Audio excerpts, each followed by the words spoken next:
Hello दोस्तों, एक बार फिर से आप सभी का बहुत बहुत स्वागत है। आप सभी का अपना यूट्यूब चैनल आर के स्टडी पे। मैं हूं रविंद्र कुमार। गाइज, आप सभी के लिए डीबीएमएस का एमसीक्यू क्वेश्चन लेकर आ चुके हैं, तो सभी लोग एक बार लाइव जुड़ जाएंगे।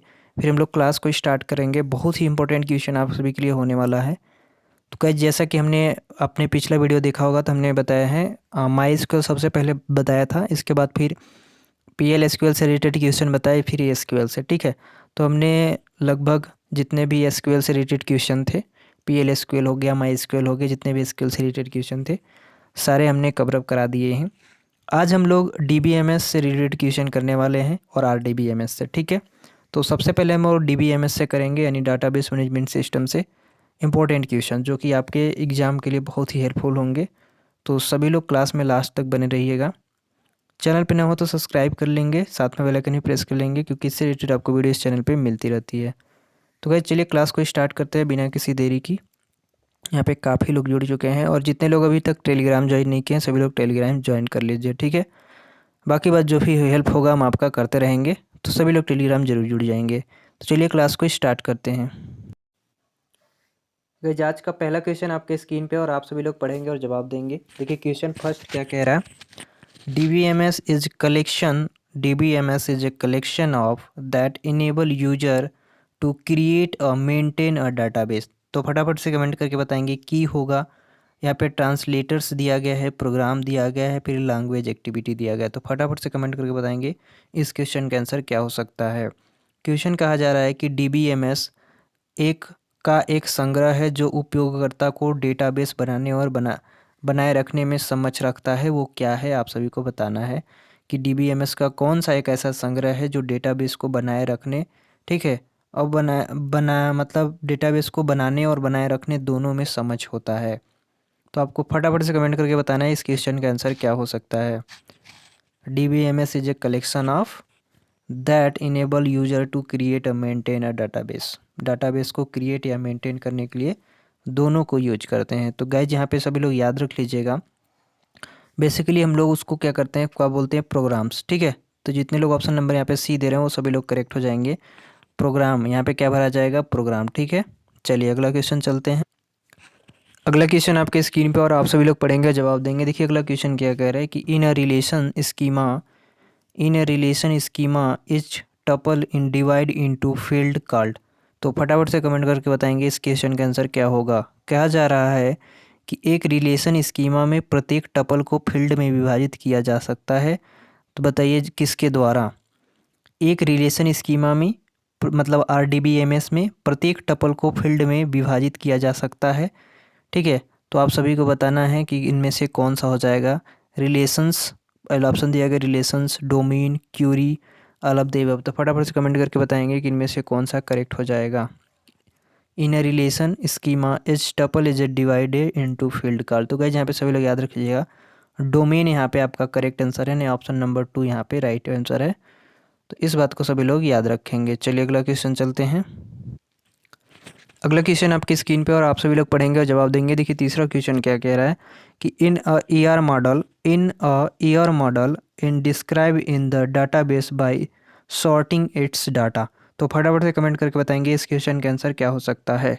कहा जा रहा है कि एक ईआर मॉडल में अपने डेटा को संग्रहित करने डेटाबेस में वर्णित किया गया है या किया जाता है किसके द्वारा। फटाफट से बताएंगे कि अपने डेटा को संग्रहित करने के लिए डेटाबेस में किसका यूज करते हैं। ये ईआर मॉडल के थ्रू। तो यहाँ देखिए आपका ऑप्शन दिया गया एंटिटी, एट्रीब्यूट्स, रिलेशंस या नोटेशंस। तो फटाफट से कमेंट करके बताएंगे 3 क्वेश्चन का आंसर क्या हो सकता है। किसी भी ईआर मॉडल में किसी भी, देखिए यहाँ पे database by sorting is data को डिस्क्राइब करने के लिए, तो गाइस यहाँ पे सभी लोग क्या होता है, हमारा ऑप्शन नंबर यहाँ क्या हो जाएगा, एंटिटी। ठीक है, बिकॉज जो एंटिटी रिलेशनशिप होती है, तो यहाँ पे हमारा क्या हो जाएगा, ऑप्शन नंबर ए वाला करेक्ट हो जाएगा, क्योंकि उसकी एंटिटी होती है। तो यहाँ पे हमारा ऑप्शन नंबर ए करेक्ट हो जाएगा। चलिए अगला क्वेश्चन चलते हैं। अगला क्वेश्चन DFD का स्टैंड फॉर पूछा जा रहा है। DFD का फुल फॉर्म क्या होता है आप सभी को बताना है। Data flow document, data file diagram, data flow diagram, none of the above. तो फटाफट से कमेंट कर बताएंगे इनमें से कौन सा करेक्ट आंसर हो सकता है। 4 नंबर का फटाफट से सभी लोग कमेंट करके बता देंगे कि इस क्वेश्चन का आंसर क्या होगा। तो गाइस यहाँ पे याद रख लीजिएगा, DFD का मतलब होता है डाटा फ्लो डायग्राम, ठीक है, डाटा फ्लो डायग्राम। तो जितने लोग ऑप्शन नंबर यहाँ पे सी दे रहे हैं वो सभी लोग करेक्ट हो जाएंगे। यहाँ पे ऑप्शन नंबर आपका सी करेक्ट है। गाइस अगला क्वेश्चन आपके स्क्रीन पे आ चुका है, पांचवा, और आप सभी लोग पढ़ेंगे और जवाब देंगे। देखिए कह रहा है कि a top to bottom relationship among the item in a database is enable by. आप सभी को बताना है कि इनमें से कौन सा करेक्ट हो सकता है। देखिए क्वेश्चन क्या कह रहा है, ध्यान से सभी लोग समझ लेंगे, फिर सभी लोग यहाँ पे जवाब देंगे। कह रहा है कि डेटाबेस में मदों के बीच एक ऊपर से नीचे संबंध स्थापित करता है। फटाफट से कमेंट करके बताएंगे कि और टॉप टू बटम यानी ऊपर से नीचे रिलेशनशिप में, ठीक है, कौन सा एक ऐसा आइटम है जो डाटाबेस को इनेबल करता है। पहला दिया गया है हियरार्चिकल स्कीमा, ठीक है, हियरार्चिकल स्कीमा, फिर नेटवर्क स्कीमा, रिलेशंस स्कीमा, अलग देव। तो फटाफट से कमेंट करके बताएंगे ऊपर से नीचे कौन सा होता है, टॉप टू बटम। तो यहाँ पे काफ़ी लोग का आंसर आना स्टार्ट हो गया है। और टॉप टू बटम में क्या होता है, हियरार्चिकल मॉडल होती है, नहीं हियरार्चिकल स्कीमा हो जाएगा, ठीक है। यानी हम लोग को सबसे पहले क्या करते हैं, पहले एक लेते हैं, फिर यहाँ पे हम लोग दो लेते हैं या तीन लेंगे, ठीक है। इसी तरह क्या होता है, टॉप टू बॉटम होती है ना। तो यहाँ पे जितने लोग ऑप्शन नंबर ए दे रहे हैं वो सभी लोग यहाँ पे करेक्ट हो जाएंगे। इसी तरह से यहाँ पे बढ़ता चला जाता है। चलिए अगला, इसको हम लोग चाइल्ड रिलेशनशिप भी बोल सकते हैं। चलिए अगला क्वेश्चन चलते हैं। अगला क्वेश्चन आपकी स्क्रीन पे और आप सभी लोग जवाब देंगे। यहाँ पे देखिए पहले खाली स्थान दिया गया आपका, फिर table store information about database और अबाउट द सिस्टम। फटाफट से कमेंट करके बताएंगे इस क्वेश्चन का आंसर क्या हो सकता है। क्वेश्चन कहा जा रहा है कि टेबल डेटाबेस या सिस्टम के बारे में जानकारी संग्रहित करता है कौन। टेबल डेटाबेस या सिस्टम के बारे में जानकारी कौन संग्रहित करता है, आप सभी को बताना है। एसक्यूएल या फिर नेस्टेड या सिस्टम या नन ऑफ दीज। तो छठवा का आंसर कौन सा हो जाएगा, फटाफट से कमेंट करके बताएंगे। कोई भी टेबल में स्टोरेज इंफॉर्मेशन, उसके डाटाबेस को कौन सिस्टम यहाँ पे, फटाफट से कमेंट करके बताएंगे कौन सा इन्फॉर्मेशन उसकी रखता है, संग्रहित करके रखता है। तो गाइस यहाँ पे सभी लोग याद रखिएगा, सिस्टम आपका यहाँ पे करेक्ट आंसर हो जाएगा, ठीक है। सी ऑप्शन यहाँ पे करेक्ट आपका है। अगला क्वेश्चन चलते हैं। अगला क्वेश्चन आपके स्क्रीन पे और आप सभी लोग पढ़ेंगे जवाब देंगे। देखिए 7वां नंबर क्या कह रहा है, define the structure of relation which consist of fixed set of attributes domain pair. तो फटाफट से कमेंट करके इस क्वेश्चन के आंसर बताएंगे। देखिए क्वेश्चन ध्यान से समझ लीजिएगा। कहा जा रहा है कि एक संबंध की संरचना को परिभाषित करता है जिसमें विशेष डोमेन जोड़ने का एक निश्चित सेट होता है। एक संबंध की संरचना को परिभाषित करता है जिसमें विशेष डोमेन जोड़ने का एक निश्चित सेट होता है। तो फटाफट से कमेंट करके बताएंगे कि इसमें से कौन सा होता है, इंटेंस का, ठीक है, या स्कीमा का, प्रोग्राम का, सुपर की का। तो इनमें से कौन सा होता है, फटाफट से कमेंट करके बता देंगे कि 7वां का कौन सा करेक्ट हो जाएगा। यहाँ पे क्या भरा जाएगा, फटाफट से कमेंट करके बताएंगे कि यहाँ पे क्या भरा जाएगा। तो गाइस यहाँ पे सभी लोग याद रख लीजिएगा, बेसिकली हम लोग यहाँ पे क्या यूज करेंगे, स्कीमा, ठीक है। Schema define the structure of relation which consist of fixed set of attributes domain pair. तो ऑप्शन नंबर यहाँ पे बी वाला करेक्ट हो जाएगा। अगला क्वेश्चन आपके स्क्रीन पे और आप सभी लोग पढ़ेंगे जवाब देंगे। देखिए 8वां क्या कह रहा है कि clause is a additional feature that is applied to the result. तो फटाफट से कमेंट करके बताएंगे इस क्वेश्चन का आंसर क्या हो जाएगा। देखिए क्वेश्चन क्या कह रहा है कि क्लॉज एक अतिरिक्त फिल्टर है, क्लॉज एक अतिरिक्त फिल्टर है जो परिणाम पर लागू होता है। क्लॉज एक अतिरिक्त फिल्टर है जो कि परिणाम पे लागू होता है। तो यहाँ पे आप सभी को बताना है कि इनमें से कौन सा करेक्ट हो जाएगा। ऑप्शन क्या क्या है, पहला ऑप्शन दिया गया है select group by having order by. तो किसके द्वारा होता है, आप सभी लोग बताएंगे। तो यहाँ पे सभी लोग याद रख लीजिएगा, हैविंग क्या हो जाएगा, यहाँ पे आपका हैविंग वाला करेक्ट आंसर है। तो having clause in additional feature that is application to the result. तो ऑप्शन नंबर यहाँ पे सी वाला करेक्ट हो जाएगा। चलिए अगला क्वेश्चन आपके स्क्रीन पे आ चुका है और आप सभी लोग पढ़ेंगे और जवाब देंगे। देखिए कह रहा है कि अ लॉजिकल स्कीमा, एक लॉजिकल स्कीमा होता है, आप सभी को बताना है, is the entity entire database या is a stand way of organise information into accessible part या describe how data is actually storage on disk, all of the above. तो फटाफट से कमेंट करके बताएंगे कि अ लॉजिकल स्कीमा होता क्या है। 9 नंबर का आंसर सभी लोग फटाफट से कमेंट करके बताएंगे। तो गाइस यहाँ पे सभी लोग याद रख लीजिएगा कि a logical schema is a standard way of organized information into accessible parts. ठीक है, तो जितने लोग ऑप्शन नंबर यहाँ पे बी दे रहे हैं वो सभी लोग यहाँ पे करेक्ट हो जाएंगे। चलिए अगला क्वेश्चन चलते हैं। गाइज यहाँ पे भी देखिए is full form of SQL, SQL का फुल फॉर्म पूछा जा रहा है यहाँ पे भी। तो आप सिंपली बता सकते हैं, कोई कोई क्वेश्चन टपक जाते हैं तो कोई दिक्कत वाली बात नहीं है। क्या होता है एसक्यूएल का, बेसिकली सभी को पता है क्या होता है, स्ट्रक्चर क्यूरी लैंग्वेज ना। तो जितने लोग ऑप्शन नंबर यहाँ पे सी दे रहे हैं वो सभी लोग यहाँ पे करेक्ट हो जाएंगे। चलिए अगला क्वेश्चन चलते हैं। गैस जिसको जाना है वो जा सकता है और जो इंपॉर्टेंट चीज़ें पढ़ना चाहता है वो पढ़ सकता है। ठीक है, यहाँ पे बहुत चीज़ें इंपॉर्टेंट चीज़ें बताई जा रही है। जो बीच में क्लास छोड़ के जा रहा है वो चला जाए, उससे कोई दिक्कत नहीं है। ठीक है, बाकी बात अपना जितने लोग हैं वो सब अपना रिवीजन करते रहेंगे, क्योंकि हम ऑलरेडी पहले पढ़ा चुके हैं। तो आप लोग इसका आंसर करते रहिए सभी लोग। ठीक है, तो जिससे कि आपको अभ्यास होता रहेगा और आपका 2-3 दिन बाद एग्ज़ाम है तो आपको कोई दिक्कत नहीं होनी चाहिए। इसलिए अपना अभ्यास करते रहिए। बाकी बात जिसको पढ़ना है वो पढ़ेंगे, जिसको नहीं पढ़ना उसके कोई दिक्कत नहीं है। 11 नंबर के क्वेश्चन कह रहे हैं कि a relation database developer refer to a record as. फटाफट से कमेंट करके बताएंगे इस क्वेश्चन का आंसर क्या होगा। देखिए कहा जा रहा है, क्वेश्चन क्या है ध्यान से समझ लीजिएगा, कि एक रिलेशन डेटाबेस डेवलपर एक रिकॉर्ड को एक रूप में संदर्भित करता है। ठीक है, तो आप सभी को बताना है कि इनमें से कौन सा करेक्ट हो जाएगा।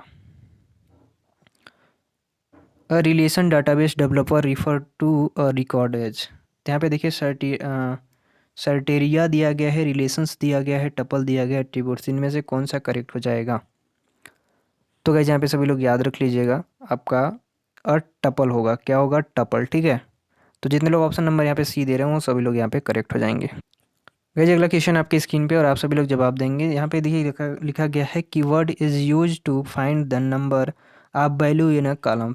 देखिए आप जब एग्जाम देंगे तो आपका सबसे पहले, अगर मोबाइल से देते हैं तो सबसे पहले आपको हिंदी देगा। ठीक है, फिर इसको टच करेंगे तो आपको ऑटोमेटिक इंग्लिश हो जाएगा ना। तो इस बात को सभी लोग ध्यान में रखेंगे। अगर जिसको हिंदी ना समझ में आए वो इंग्लिश देख सकता है, और जिसको इंग्लिश ना समझ में आए हिंदी देख सकता है। जिस तरह के हम आपको बता रहे हैं उस तरह आपको वहाँ पे भी दिखेगा, कोई दिक्कत वाली बात नहीं है। और जो लैपटॉप से दे रहे हैं उसको तो दोनों एक ही बार दिखा देगा, हिंदी इंग्लिश दोनों मिक्स रहेगी तो कोई दिक्कत नहीं होगी। तो देखिए यहाँ पे keyword is use to find a number of value is a column. तो यहाँ पे टोटल भराएगा, काउंट, एड या सम। तो फटाफट से कमेंट करके बताएंगे 12 नंबर का कौन सा करेक्ट हो सकता है। तो गाइस यहाँ पे सभी लोग याद रख लीजिएगा, ऑप्शन नंबर यहाँ पे बी आपका करेक्ट है, यानी count keyword is use find the number of value in a column. तो ऑप्शन नंबर यहाँ पे बी आपका राइट है। चलिए अगला क्वेश्चन चलते हैं। गाइस अगला क्वेश्चन आपके स्क्रीन पे और आप सभी लोग पढ़ेंगे, जवाब देंगे। देखिए अगला क्वेश्चन क्या कह रहा है कि an advantage of database management approach is. हमारा जो डाटाबेस मैनेजमेंट है उसकी एडवांटेज के बारे में पूछा जा रहा है। तो सबसे पहला ऑप्शन दिया गया, data is depend on program, data redundancy increase, data is integrate and can be access by multiple program या नन ऑफ देम। तो फटाफट से कमेंट करके बताएंगे 13 नंबर का कौन सा करेक्ट हो सकता है। थोड़ा सा यहाँ पे दिमाग लगाएंगे कि देखिए अगर इस तरह से आंसर आया, बिल्कुल कुछ ना आया, तो थोड़ा सा जो लंबा होता है इस टाइप का अगर आंसर में दिया जाए तो जो थोड़ा सा बड़ा होता है वही करेक्ट होता है। आपने शुरू में भी देखा होगा, एक आध क्वेश्चन ऐसे पढ़े थे। तो यहाँ पे देखिए सबसे लंबा यही लग रहा है। ठीक है, बिकॉज इसका आंसर बहुत बड़ा है, तो यही वाला करेक्ट हो जाएगा अगर जिसको कुछ भी नहीं आता। वैसे तो यहाँ पे देख सकते हैं कि इसकी एडवांटेज जो है, data is integrated and can be access by multiple programs. ठीक है, तो जितने लोग ऑप्शन नंबर यहाँ पे सी दे रहे हैं वो सभी लोग यहाँ पे करेक्ट हो जाएंगे। चलिए अगला क्वेश्चन आ गया आपके स्क्रीन पे और आप सभी लोग पढ़ेंगे, जवाब देंगे। देखिए यहाँ पे कह रहा है कि the collection of information store in a database at a particular moment is a called. फटाफट से कमेंट करके बताएंगे 14 नंबर का कि इनमें से कौन सा करेक्ट हो सकता है। एक कहा जा रहा है कि किसी विशेष क्षण में डेटाबेस को या डेटाबेस में संग्रहित जानकारी के संग्रह को कहा जाता है। क्या कहते हैं, स्कीमा, डेटाबेस, डेटाबेस का डोमेन, स्वतंत्रता, कौन सा बोलेंगे आप सभी को बताना है। स्कीमा बोलेंगे, intense of database, database domain या इंडिपेंडेंस।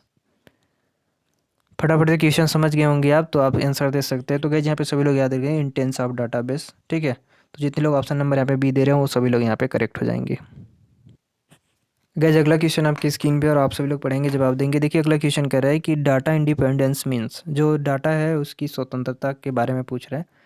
डाटा इंडिपेंडेंस मीन्स पूछा जा रहा है, तो आप सभी को बताएंगे कि इनमें से कौन सा करेक्ट हो जाएगा। Data is defined separately and not include in program, या program are not depend on the physical attributes of data, या program are not depended on the logical attributes of data, both B and C. तो फटाफट से comment करके बताएंगे इस question के answer क्या हो सकता है। तो गाइज यहाँ पे सभी लोग याद रख लीजिएगा, ऑप्शन नंबर बी और सी दोनों करेक्ट है, यानी program are not dependent on the physical attributes of data और program are not dependent on the logical attributes of data का। ठीक है, यानी फिजिकल एट्रीब्यूट्स पे और जो हमारा लॉजिकल एट्रीब्यूट्स है इन पे प्रोग्राम डिपेंड नहीं होता है, तो both B and C correct हो जाएगा। ठीक है, तो इस बात को सभी लोग ध्यान में रखेंगे। चलिए अगला क्वेश्चन चलते हैं। अगला क्वेश्चन आपके स्क्रीन पे आ चुका है, आप सभी लोग पढ़ेंगे जवाब देंगे। यहाँ पे ए है, स्पेस है, is use to define overall design of the database. तो फटाफट से कमेंट करके बताएंगे इस क्वेश्चन का आंसर क्या हो जाएगा। क्वेश्चन समझ गए, is use to define overall design of the database. तो पहले आपका दिया गया schema, application, program, data definition, language या कोड। 16 नंबर का फटाफट से सभी लोग कमेंट कर देंगे भाई क्या इसका आंसर होगा। ठीक है, 16 का देखिए क्वेश्चन क्या कह रहा है कि का उपयोग डेटाबेस के संग्रह को डिजाइन में प्रभावित करने के लिए किया जाता है, परिभाषित करने के लिए किया जाता है। तो किसका किसका करते हैं भैया लोग, जल्दी से फटाफट कमेंट कर बताएंगे इस क्वेश्चन का आंसर क्या हो जाएगा।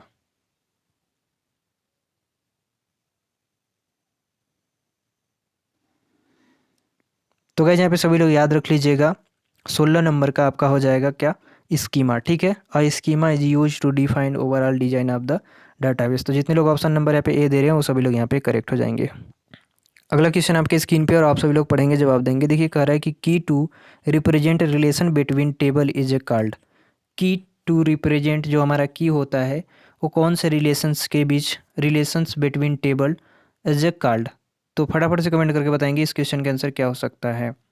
देखिए क्वेश्चन क्या कह रही है कि तालिका के बीच संबंध को दर्शाने वाली कुंजी को कहा जाता है। तालिका के बीच, ठीक है, संबंध को दर्शाने वालों को क्या कहते हैं, रिप्रेजेंट करने वालों को की को क्या कहते हैं, प्राइमरी की, सेकेंडरी की, फॉरेन की, फटाफट से कमेंट कर बताएंगे 17 का कौन सा क्वेश्चन करेक्ट हो जाएगा। तो गाइस यहाँ पे सभी लोग याद रखिए, key to represent relations between table is a called foreign key. कौन सा की होता है, फॉरेन की। ठीक है, तो जितने लोग ऑप्शन नंबर यहाँ पे सी दे रहे हैं वो सभी लोग यहाँ पे करेक्ट हो जाएंगे, सी आपका राइट आंसर है। गाइस अगला क्वेश्चन आपके स्क्रीन पर आप सभी लोग पढ़ेंगे जवाब देंगे। देखिए 18 नंबर का क्या कर रहा है, ग्रांट रिवोक आर स्टेटमेंट। जो ग्रांट है हमारा है, ठीक है, और रिवोक जो है इसकी स्टेटमेंट पूछी जा रही है, किस में होती है, जैसे कि डीडीएल में, टीसीएल में, डीसीएल में या डीएमएल में। आपको यहाँ पे तीनों पढ़ाई जाती पढ़ना है आपको बेसिकली डिप्लोमा में, डीडीएल, डीएमएल और डीसीएल। तो यहाँ पे ग्रांट और रिवोक बेसिकली हम लोग यूज कहाँ पे करते हैं, डीसीएल में ही करते हैं, यानी डाटा कंट्रोल लैंग्वेज में। तो ऑप्शन नंबर जितने लोग सी दे रहे हैं वो सभी लोग यहाँ पे करेक्ट हो जाएंगे। गाइस 19 नंबर का अगला क्वेश्चन आपके स्क्रीन पे और आप सभी लोग पढ़ेंगे जवाब देंगे। देखिए कह रहा है कि डाटाबेस हेल्प अचीव। ठीक है, तो यहाँ पे जो हमारा डीबीएमएस है उसकी हेल्प पूछा जा रहा है डाटा इंडिपेंडेंस के लिए या सेंट्रलाइज कंट्रोल ऑफ डाटा के लिए, नीदर ए नॉर बी के लिए या बोथ ए एंड बी के लिए। दोनों बताएंगे कौन इसमें से करेक्ट हो जाएगा। तो गाइस डीबीएमएस हेल्पिंग अचीव की बात करें तो यहाँ पे हमारा सिंपली क्या हो जाएगा, option number A and B दोनों करेक्ट है, यानी डाटा इंडिपेंडेंस और यहाँ पे सेंट्रलाइज कंट्रोल ऑफ डाटा दोनों यहाँ पे करेक्ट है। तो ऑप्शन नंबर यहाँ पे डी आपका राइट हो जाएगा। अगला क्वेश्चन आपके स्क्रीन पे और आप सभी लोग पढ़ेंगे जवाब देंगे। यहाँ पे देखिए command can be use to modify a column in a table. फटाफट से कमेंट करके बताएंगे यहाँ पे कौन सा यूज होगा, अल्टर का, अपडेट का, सेट का, क्रिएट का। Command can be use to modify a column in table. किसी भी टेबल में, ठीक है, कॉलम को मॉडिफाई करने के लिए कौन सा कमांड का यूज करते हैं, आप सभी लोग 20 का फटाफट से कमेंट करके बता देंगे। अल्टर का, अपडेट का, सेट का, क्रिएट का। क्वेश्चन समझ गए होंगे, टेबल में पूछा जा रहा है कॉलम को मॉडिफाई करने के लिए कौन से कमांड का यूज करते हैं। तो गाइस यहाँ पे सभी लोग को पता है अल्टर का बेसिकली यूज करते हैं। तो जितने लोग ऑप्शन नंबर ये दे रहे हैं सभी लोग करेक्ट हो जाएंगे। चलिए अगला क्वेश्चन चलते हैं। गाइस अगला क्वेश्चन आपके स्क्रीन पर आ चुका है, आप सभी लोग पढ़ेंगे जवाब देंगे। देखिए कह रहा है कि the candidate key age that you choose to identify each row uniquely is called. तो गाइज इस क्वेश्चन का आंसर आप सभी लोग देंगे। देखिए क्वेश्चन पहले समझ लीजिए हिंदी में। कहा जा रहा है कि उम्मीदवार कुंजी यह है कि आप प्रत्येक पंक्ति को विशिष्ट रूप से पहचानने के लिए चुनते हैं। किसी भी कुंजी को अगर हम लोग विशेष रूप से पहचानने के लिए किसका यूज करते हैं आप सभी को बताना है। ऑप्शन आपका दिया गया है अल्टरनेट की का, प्राइमरी का, फॉरेन की का, नन ऑफ द अबव। तो फटाफट से कमेंट करके बताएंगे इस क्वेश्चन का आंसर करेक्ट क्या हो सकता है। Candidate key is that you choose to identify a row uniquely is called. अगर हम लोग किसी भी अगर कैंडिडेट की बात करें, किसी भी कैंडिडेट की बात करें तो उसको अगर हम लोग यूनिकली अगर उसको पहचानना है, ठीक है, उसको यूनिकली यदि उसको पहचानना है तो बेसिकली हम लोग किसका यूज करेंगे, उसका हम लोग यूज करेंगे प्राइमरी का, ठीक है, प्राइमरी की का, ठीक है। तो जितने लोग ऑप्शन नंबर यहाँ पे बी दे रहे हैं वो सभी लोग यहाँ पे करेक्ट हो जाएंगे, बी ऑप्शन आपका यहाँ पे राइट है। चलिए अगला क्वेश्चन आपके स्क्रीन पे और आप सभी लोग पढ़ेंगे जवाब देंगे। देखिए यहाँ पे स्पेस है, is use to determine whether a table contain duplicate row. फटाफट से कमेंट करके बताएंगे इस क्वेश्चन का करेक्ट आंसर क्या हो सकता है। का उपयोग यह निर्धारित करता है कि किया जाता है कि किसी तालिका में डुप्लीकेट पंक्तियाँ है या नहीं। तो किसके लिए, फटाफट से कमेंट करके बताएंगे। यूनिक, पहला ऑप्शन दिया गया आपका यूनिक प्रेडिकेट, लाइक प्रेडिकेट, नल प्रेडिकेट, इन प्रेडिकेट। तो इनमें से कौन सा करेक्ट हो सकता है, फटाफट से कमेंट करके बताएंगे इस क्वेश्चन का आंसर क्या होगा। तो गाइस यहाँ पे सभी लोग याद रखिए लाइक प्रेडिकेट, यहाँ पे करेक्ट क्या हो जाएगा, like predicate is use to determine whether a table contain duplicate row, ठीक है। तो ऑप्शन नंबर यहाँ पे आपका बी वाला करेक्ट है। चलिए अगला क्वेश्चन चलते हैं। अगला क्वेश्चन आपके स्क्रीन पे और आप सभी लोग बताएंगे। यहाँ पे देखिएगा टू एलिमिनेट डुप्लीकेट रो, यहाँ पे क्या बनाएगा, इज यूज। फटाफट से कमेंट करके बताएंगे इस क्वेश्चन का आंसर क्या हो सकता है। डुप्लीकेट पंक्तियाँ को ख़त्म करने के लिए किसका उपयोग किया जाता है, डुप्लीकेट पंक्तियों को ख़त्म करने के लिए किसका उपयोग किया जाता है। फटाफट से कमेंट करके बताएंगे नो डुप्लीकेट या एलिमिनेट, डिस्टिनेट या नन ऑफ द अबव। तो किसका यूज करते हैं, फटाफट से कमेंट करके बताएंगे तीसरा करेक्ट आंसर कौन सा हो सकता है। तो गाइस यहाँ पे सभी लोग याद रख लीजिए डिस्टिनेट यहाँ पे करेक्ट आंसर है आपका। तो ऑप्शन नंबर 3 आपका राइट है। अगला क्वेश्चन आपके स्क्रीन पे और आप सभी लोग पढ़ेंगे जवाब देंगे। देखिए यहाँ कह रहा है कि DCL स्टैंड फॉर, DCL का फुल फॉर्म क्या होता है, फटाफट से कमेंट करके बताएंगे। इसको हमने ऑलरेडी पहले बता चुके हैं, ठीक है। Data control language, data console language, या डाटा कंसोल लेवल, या डाटा कंट्रोल लेवल। तो फटाफट से कमेंट करके बताएंगे इस क्वेश्चन का आंसर क्या हो सकता है। तो गाइस यहाँ पे सभी लोग याद रख लीजिएगा DCL का full form basically data control language होता है। तो ऑप्शन नंबर यहाँ पे ए वाला करेक्ट है। गाइस अगला क्वेश्चन आपके स्क्रीन पर आप सभी लोग पढ़ेंगे जवाब देंगे। यहाँ पे देखिए क्या भराया जाएगा, डाटाबेस इज यूज और template for all database create. तो फटाफट से कमेंट करके बताएंगे इस क्वेश्चन का करेक्ट आंसर क्या हो जाएगा। कहा जा रहा है कि डेटाबेस को बनाए गए सभी डेटाबेस के लिए एक टेम्पलेट के रूप में उपयोग किया जाता है, एक ही टेम्पलेट के रूप में उपयोग किया जाता है। आप सभी को बताना है उसको क्या बोलेंगे, मास्टर, मॉडल, या फिर टेम्प DB, या नन ऑफ द अबव। तो फटाफट से कमेंट करके बताएंगे इस क्वेश्चन का आंसर क्या हो सकता है।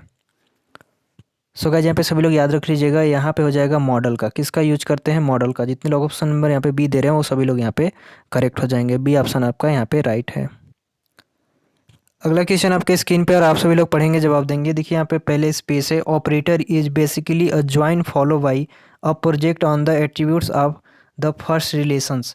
फटाफट से कमेंट करके बताएंगे इस क्वेश्चन का आंसर क्या होगा। देखिए क्वेश्चन पहले ध्यान से समझ लीजिए। कहा जा रहा है कि ऑपरेटर मूल रूप से एक जुड़ाव है जिसके बाद पहले संबंध की विशेषता पर एक परियोजना होती है। तो कौन सी होती है आप सभी को बताना है। पहले आपका ऑप्शन दिया गया join, semi join, full join, या इनर ज्वाइन। तो आप सभी को बताना है कि इनमें से कौन सा करेक्ट हो जाएगा। तो गाइस यहाँ पे सभी लोग चौथा की याद रख लीजिएगा, सेमी ज्वाइन होता है। क्या होती है, सेमी ज्वाइन, ठीक है। तो जितने लोग ऑप्शन नंबर यहाँ पे बी दे रहे हैं वो सभी लोग यहाँ पे करेक्ट हो जाएंगे। अगला क्वेश्चन आपके स्क्रीन पे और आप सभी लोग पढ़ेंगे जवाब देंगे। देखिए यहाँ पे कह रहे हैं कि विच of the following is not a binary operator in relation algebra. फटाफट से बताना है आप सभी को इस क्वेश्चन का आंसर। देखते हैं कितने लोग जवाब देते हैं। क्वेश्चन का आंसर, क्वेश्चन क्या कह रहा है, कह रहा है कि निम्नलिखित में कौन सा संबंध बीजगणितीय में बाइनरी ऑपरेटर नहीं है। बीजगणितीय में बाइनरी ऑपरेटर नहीं है, आप सभी को बताना है। तो कौन सा ऑपरेटर है, ज्वाइन, सेमी ज्वाइन, असाइनमेंट, या प्रोजेक्ट। तो गाइस जल्दी से फटाफट कमेंट करके बताएंगे। तो यहाँ पे सभी लोग याद रख लीजिएगा बेसिकली प्रोजेक्ट जो है ये नहीं है। तो ऑप्शन नंबर यहाँ पे डी आपका करेक्ट आंसर हो जाएगा। अगला क्वेश्चन आपके स्क्रीन पर आप सभी लोग पढ़ेंगे जवाब देंगे। Which of the following is are the DDL statement. DDL statement पूछा जा रहा है, क्रिएट होता है, ड्रॉप होता है, अल्टर होता है, ऑल ऑफ द अबव। फटाफट से कमेंट करके बताएंगे इनमें से कौन सा करेक्ट हो जाएगा। DDL का मतलब होता है डाटा डिफिनेशन लैंग्वेज। तो डाटा डिफिनेशन लैंग्वेज में कौन कौन सा, इसमें कौन कौन से स्टेटमेंट चलती है, कमांड चलती है, फटाफट से कमेंट करके बता देंगे। तो गाइस यहाँ पे सभी लोग याद रख लीजिएगा, यहाँ पे क्रिएट चलता है, ड्रॉप चलता है, अल्टर चलता है, नहीं ऑल ऑफ द अबव। यहाँ पे जितने लोग ऑप्शन हैं सभी यहाँ पे करेक्ट हैं। गाइस आज का ये लास्ट क्वेश्चन है, आप सभी लोग पढ़ेंगे और जवाब देंगे। देखिए the full form of DDL in database management system is. आप सभी को बताना है कि DBMS में DDL का फुल फॉर्म क्या होता है। फटाफट से सभी लोग कमेंट करके बताएंगे कि डाटाबेस मैनेजमेंट सिस्टम में आज का लास्ट क्वेश्चन है, ठीक है। तो सभी लोग कमेंट करके बताएंगे कि डीडीएल में, सॉरी डाटा डीबीएमएस में डीडीएल का फुल फॉर्म क्या होता है। तो क्या होता है, डाटा डिफिनेशन लैंग्वेज होता है, ठीक है। तो यहाँ पे कौन सा ऑप्शन करेक्ट है, यहाँ पे ऑप्शन करेक्ट आपका सी वाला है, ठीक है, डाटा डिफिनेशन लैंग्वेज। तो जितने लोग ऑप्शन नंबर यहाँ पे सी दे रहे हैं वो सभी लोग करेक्ट हो जाएंगे। तो बस गाइस आज के लिए इतना ही। क्लास में जुड़ने के लिए सभी को धन्यवाद। मिलेंगे नए वीडियो में, तब तक के लिए जय हिंद। ऐसे ही इंपॉर्टेंट क्वेश्चन अभी कुछ कराने हैं, बाकी बात फिर आपका ख़त्म हो जाएगा, फिर इससे ज़्यादा क्वेश्चन आने वाले नहीं है। बाकी बात अगले वीडियो में बात करेंगे। तब तक के लिए बाय बाय, टेक केयर।